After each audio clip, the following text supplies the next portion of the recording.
അങ്ങനെ എന്തേ നമ്മൾ പെയിനായിട്ട് ഫസ്റ്റ് പെയിൻ എന്നാൽ വെറുതെ ഒരു പോക്ക് ഡോക്ടറിൻ്റെ അടുത്ത് കയറിക്കോ വണ്ടി കയറിക്കോ പേടിപ്പിക്കാൻ ഡോക്ടറെ അടുത്ത് പോയിട്ട് അയാൾ വെറുതെ സമാധാനിപ്പിക്കല്ലേ ഉള്ളൂ. നമ്മളങ്ങനെ ഹോസ്പിറ്റലിലേക്ക് പോകണേ. അയ്യോ ഇതേ ടെൻഷൻ അടിച്ചിട്ട് എന്താ അവസ്ഥ? ടെൻഷൻ ഉണ്ടോ? എന്തിന്? നീ ഇപ്പൊ എന്താ പറയാ, നമ്മളിപ്പോ എത്ര യൂട്യൂബ് പരിപാടി കണ്ട് അതിൽ ഈ പറഞ്ഞ പോലെ KL ബ്രോ, ബിജു, ഋത്തിക്, നമ്മളെ കണ്ണൂർ ടീം. പിന്നെ അതിൻ്റെ സ്ക്രോളിൽ കുറേ പേർലി മണ്ണിൻ്റെ മറ്റേ മില്യൺസ് അടിച്ച വ്യൂസ്, ഇതൊക്കെ കണ്ട് ഇൻസ്പയർഡ്. പിന്നെ ഇതിനിടയ്ക്ക് വേറെ ഏതൊരു യൂട്യൂബ് നീ കാണുന്നുണ്ടായിരുന്നല്ലോ, അവരെ ഡെലിവറി സംഭവമൊക്കെ, അവരുടെ ചാനലിൻ്റെ പേര് പ്രവീൺ പ്രണവ്. അതും ഉണ്ടായിരുന്നു.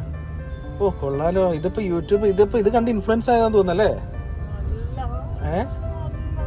അല്ലേ? ഓക്കെ നമുക്കെന്നാ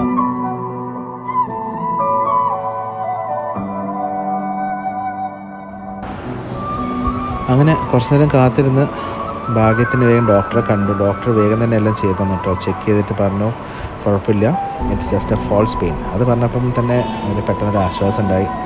പിന്നെ ഡോക്ടർ പറഞ്ഞു എന്തെങ്കിലും ഉണ്ടെങ്കിൽ പിന്നെ അതിനുശേഷം വരാം. അങ്ങനെയായിരുന്നു വീഡിയോ. കണ്ടിട്ട് എന്ത് തോന്നുന്നു? ബോയ് ആണോ ഗേൾ ആണോ? Please do comment.